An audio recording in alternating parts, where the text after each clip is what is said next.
Il y a une urgence à changer. Pas besoin d'aller à l'autre bout du monde pour nous engager. Et donc de sortir à nouveau de sa zone de confort. Il me semblait qu'il y avait quelque chose d'injuste. C'est un métier qui demande du temps. De l'empathie, c'est dur. C'est dur, mais c'est tellement gratifiant de faire des... À la fois c'est génial et à la fois ça nous terrifie. S'engager, c'est prendre ses responsabilités. Et puis il y avait l'idée aussi de montrer un exemple. Et lâche rien, fonce et avance quoi. Bonjour et bienvenue dans Les Engagés, le podcast qui donne la parole à ceux qui nous aident à voir plus loin. Aujourd'hui, j'ai le grand plaisir de recevoir Tatiana Nourissa-Rosenfeld, qui préside l'Envol. L'Envol, c'est une association qui accueille pour les séjours de vacances des enfants gravement malades. Rien ne prédestinait a priori Tatiana, avocate puis secrétaire générale d'un fonds d'investissement, à s'engager dans cette aventure, si ce n'est une histoire familiale particulière. Bonjour Tatiana. Bonjour Aude-Cérès. Tatiana, je suis très heureuse de vous accueillir pour parler de votre engagement et de l'Envol. L'Envol existe depuis plus de 25 ans désormais. Est-ce que vous pouvez nous raconter ce qui vous a amené à cet engagement ? C'est un engagement qui est né un peu d'une histoire familiale, puisque j'avais un beau-père qui avait été contacté par l'acteur Paul Newman, quand mon beau-père Henri Tesna du Moncel était président du groupe HEC, pour créer ce qu'on appelle des summer camps aux États-Unis, donc des colonies de vacances pour les enfants très gravement malades. Il était lui-même malade et il s'est dit que ça serait son dernier projet de vie. Voilà. Et puis une succession d'événements ont fait que, avec la disparition de ma mère, de mon beau-père, j'ai souhaité donner de la continuité à des besoins exprimés par les familles qui bénéficiaient de l'Envol, et puis peut-être aussi pour rendre toujours vivants et présents ceux qui ont trop tôt disparu. Et donc j'ai décidé de rejoindre le conseil d'administration de l'Envol en 2006, puis de le présider en 2011. L'Envol, concrètement, accueille des enfants gravement malades pour des séjours de vacances. Est-ce que vous pouvez nous expliquer comment ça se passe ? Alors, l'Envol accueille des enfants qui ont entre 6 et 17 ans. Ils sont à peu près 40 par séjour, donc dans des sortes de colonies de vacances, mais complètement adaptées à eux, sécurisées pour eux, avec une présence médicale très discrète, mais bien là, 24 heures sur 24. Et on va leur proposer de réaliser tout un tas d'activités conçues de manière spéciale pour eux, inclusives, c'est-à-dire que jamais la maladie ne sera un poids pour eux. Donc quelqu'un qui est très lourd pourra quand même faire de l'équitation, quelqu'un qui a une jambrette pourra réaliser de l'escalade. J'ai vu des enfants qui ne pouvaient pas consommer de sucre et pourtant on arrivait à faire des ateliers cuisine sans que personne n'ait pu le remarquer. Donc finalement, la maladie disparaît complètement dans ces séjours et on essaye de leur redonner de la joie, que la maladie soit complètement oubliée et d'être des enfants comme tous les enfants qui ne sont pas atteints de ce genre de maladie très grave. Vous travaillez avec des hôpitaux, avec des médecins. Pourquoi est-ce que c'est si important de leur offrir cette parenthèse, ce moment de sociabilisation, d'être des enfants comme les autres ? Je crois que vous faites des mesures d'impact. Tout à fait. Donc en fait, c'est un programme psychosocial donc qui vient en complément finalement de tout ce que l'hôpital peut apporter. Et les médecins d'ailleurs reconnaissent complètement ce travail de l'Envol, puisque ce sont eux qui nous adressent les enfants. Ils se rendent compte que ces enfants finalement, pour certains, se sentent très isolés, perdent confiance en eux. Par le poids des traitements, finalement, n'osent plus parler même aux voisins dans leur chambre d'hôpital.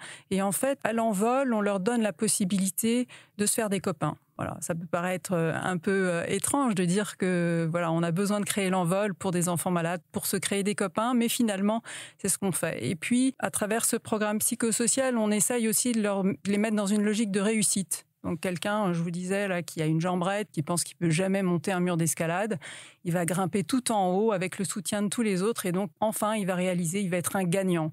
Et ça, de pouvoir être gagnant dans sa vie d'enfant, c'est important. On s'est tous lancé des challenges et quand on les réussit, finalement, ça donne de la joie, on la partage avec les autres et donc ça permet effectivement de rompre l'isolement, de se resocialiser, de se faire des amis, de prendre confiance en soi. Et c'est là vraiment le travail de l'Envol. On parlait de mesures d'impact que vous faites régulièrement par un organisme indépendant. On le fait après chacun des séjours. Donc juste après le séjour, puis 3 ou 6 mois après, généralement à travers des questionnaires qu'on envoie aux familles, par des instituts indépendants. Et on s'aperçoit effectivement que tout ce que je vous ai dit, les familles le constatent, donc tant pour leur enfant, donc il y a moins d'isolement, les enfants se remettent à parler, ils ont plus d'appétit, ils reprennent du poids, ils communiquent avec les autres beaucoup plus. Pour les parents, ils ont eu du répit, donc ça leur a permis aussi de souffler, de reprendre de la distance, de reprendre un peu leur vie en main. Ils s'aperçoivent aussi que leurs enfants prennent leur vie en main. Et donc, voilà, c'est ce qui dicte finalement leur envie, c'est la vie et plus la maladie. Enfin, on la met un peu, on décide de dominer la maladie et d'être dans la vie pour tout le monde. Et c'est ce qu'on mesure dans notre impact. Vous avez décidé d'accueillir aussi les fratries et les familles, les aidants de ces enfants gravement malades. Oui, tout à fait. Alors, l'Envol, comme vous l'avez dit, existe depuis plus de 25 ans. Dès le début, on avait pris conscience que les familles avaient besoin d'être soutenues. Mais on le faisait plutôt de manière ponctuelle, par pathologie, et plutôt dans de l'éducation thérapeutique. Mais depuis quelques années, on s'est dit qu'on voulait renforcer finalement ces programmes. Et donc, on offre à la fois aux frères et sœurs non malades, qui souvent se sentent seuls, se sentent isolés, parce que leur frère ou sœur malade fait l'objet de toute l'attention des parents et de l'inquiétude, et d'ailleurs eux aussi. Le dialogue, du coup, est moins sympathique, ou peut l'être, moins sympathique. Et du coup, on voulait, eux, les remettre aussi au centre de la famille. Et donc, on fait des séjours pour eux. Ils peuvent parler avec d'autres enfants qui ont aussi des frères malades. Et du coup, par ce partage aussi, essayer de travailler sur eux-mêmes, sur leur confiance en eux aussi, et puis sur le dialogue.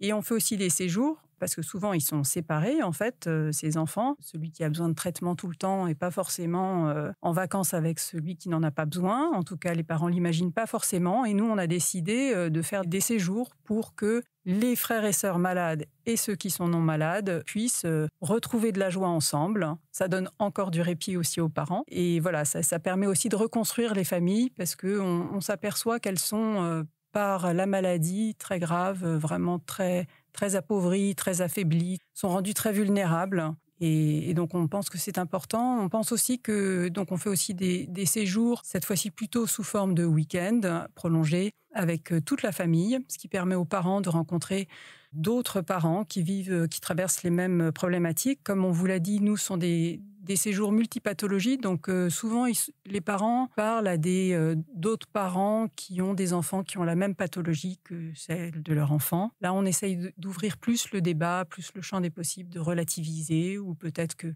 voilà, de leur faire rencontrer des parents, généralement, qui ne rencontrent pas, mais qui rencontrent finalement des problématiques assez proches.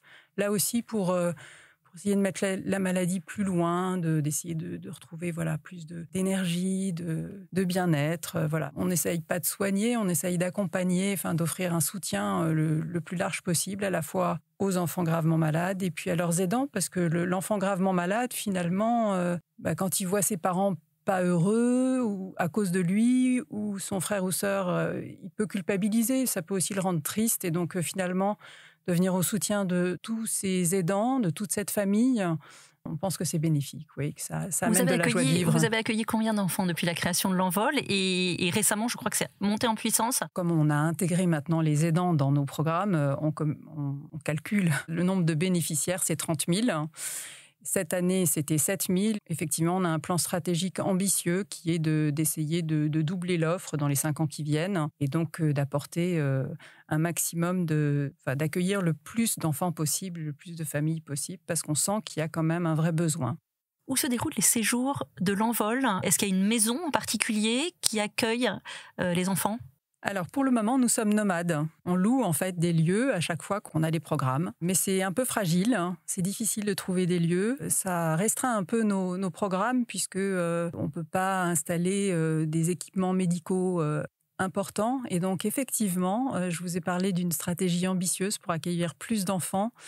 Et on aimerait acquérir la Maison de l'Envol, qui serait donc à la fois un lieu, vous voyez, de bonheur, de joie, où les familles qui sont déjà venues ou qui voudraient venir se diraient j'ai envie de là-bas, parce que ça va être notre maison de famille ou de vacances, voilà, qui va nous apporter quelque chose qu'on ne trouve pas ailleurs. Une maison de famille comme certains l'ont connue et d'autres n'ont pas eu la joie de la connaître. Exactement, voilà, c'est ça, je trouve que c'est important. Donc c'est une maison où on pourrait accueillir plus de monde toute l'année, alors qu'aujourd'hui, nos enfants étant scolarisés, on les accueille sur des périodes de vacances scolaires, mais donc ça pourrait peut-être nous permettre d'atteindre des publics plus larges. Donc plutôt proche de Paris.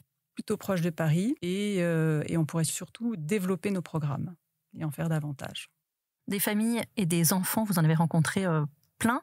Est-ce qu'il y a une histoire d'enfant ou de famille qui vous a particulièrement marqué, qui vous a fait dire ça vaut vraiment le coup de continuer? J'en ai tellement rencontré que j'ai plutôt des paroles en tête, j'ai plutôt des paroles ou des émerveillements. Voilà, quand je suis allée sur les séjours en tant que bénévole, tous les soirs, on a à la fin de la journée une rencontre entre le petit groupe dont on est en charge. Donc on s'appelle Bénévole Vie Quotidienne pour ce qui me concernait. Et là, les discussions entre les enfants, justement, en disant le soir, à la fois, on parle des activités, donc du bonheur, de tout ce qu'ils ont. Je pensais que je serais jamais capable de monter sur un cheval. J'y suis arrivée, c'était trop bien. Et tu te rappelles quand on a fait du théâtre, quand tu t'es déguisé en clown, c'était tellement drôle. Donc ça, c'est très émouvant. Et puis après, il y a souvent un passage sur qui ils sont vraiment. Et j'ai le souvenir de l'un d'entre eux qui avait une maladie du dos et où il serait condamné à porter un corset toute sa vie. Et il y en avait un à côté qui lui dit « Mais je sais pas pourquoi tu te plains, parce que moi, tu te rends compte, j'ai un cancer de l'œil et en fait, on m'a enlevé un œil. Donc moi, je sais pas si tu sais ce que c'est, mais un œil, en fait, je trouve que c'est beaucoup plus grave qu'un corset au dos. » Et il y en avait un autre à côté qui avait une pathologie, mais dont les parents voulaient pas reconnaître que c'était une vraie maladie. Et donc l'enfant disait « Mais moi, je sais pas pourquoi je suis là, parce qu'en fait, moi, je me sens pas malade. » Et en fait, c'est tous ces dialogues en fait très spontanés, c'est aussi pour ça qu'on a envie de venir au soutien des enfants, c'est qu'il y a une innocence, une candeur et en même temps une joie de vivre et une telle simplicité dans l'expression que voilà, j'étais très émue. Et puis les parents, les plus beaux compliments qu'on ait, c'est quand je vois mon enfant comme ça, c'est comme ça que j'aurais voulu toujours le voir, autonome, souriant, avec des copains. Et en fait, chez eux, c'est plus compliqué. Surtout qu'on accueille des enfants de familles qui sont souvent dans des situations donc, de détresse psychologique, mais aussi sociale, financière. Et donc vraiment, non, ces séjours, c'est très émouvant. Pour revenir sur votre engagement, à vous, oui. Vous avez une vie professionnelle très bien remplie, une vie familiale. Où est-ce que vous puisez cette énergie pour continuer cette aventure de l'envol? Alors, on dit de moi que j'ai pas mal d'énergie. Ça me semble assez évident, en fait. Et j'ai l'impression que d'être engagé, c'est le sens de la vie. Donc, j'imagine pas, en fait, ne pas avoir cette activité complémentaire. Ça me fait peut-être plus rayonner, puis ça me rend aussi peut-être plus heureuse, je sais pas. C'est peut-être égoïste de dire ça, mais d'abord, c'est les autres. Effectivement, je suis comme beaucoup, j'ai de la compassion, donc quand je vois de la souffrance, j'ai envie d'apporter une solution. J'ai plutôt de la chance, donc si mon énergie, si ma joie de vivre, si je peux mettre au service des autres tout ce qui m'a été donné, je trouve ça normal, quoi, et j'ai envie de le faire. J'en viens à notre question rituelle de fin d'émission. Si vous étiez à ma place, quel engagé inviteriez-vous? Alors, c'est une question difficile, et pas difficile, parce j'ai eu la chance aussi de rencontrer beaucoup de gens très engagés, donc j'aurais plein d'idées pour vous. Je dirais qu'aujourd'hui, je proposerais Philippe Audoux, qui a été fondateur il y a 30 ans de Sport dans la ville, et qui est donc une association qui vise à insérer les jeunes des banlieues par le sport. Et c'est une action qu'il mène depuis donc longtemps, qui je trouve était innovante, qui me semble évidemment aujourd'hui totalement d'actualité. On a les JO, on a des sujets quand même d'inclusion forts. Donc cette association, je trouve qu'elle mérite un regard particulier. Et Philippe, quand vous le rencontrerez, je pense que vous serez convaincu que c'est un homme engagé et qui mérite aussi d'être rencontré et mis en lumière. Merci Tatiana Nourissa Rosenfeld pour votre témoignage et votre engagement. Au revoir. Merci beaucoup, Aude Cérès. C'était un plaisir. Merci d'avoir écouté ce podcast. Je suis Aude Cérès, journaliste au Figaro. Vous pouvez retrouver les engagés du Figaro sur Figaro Radio, le site du Figaro et toutes les plateformes d'écoute. À bientôt.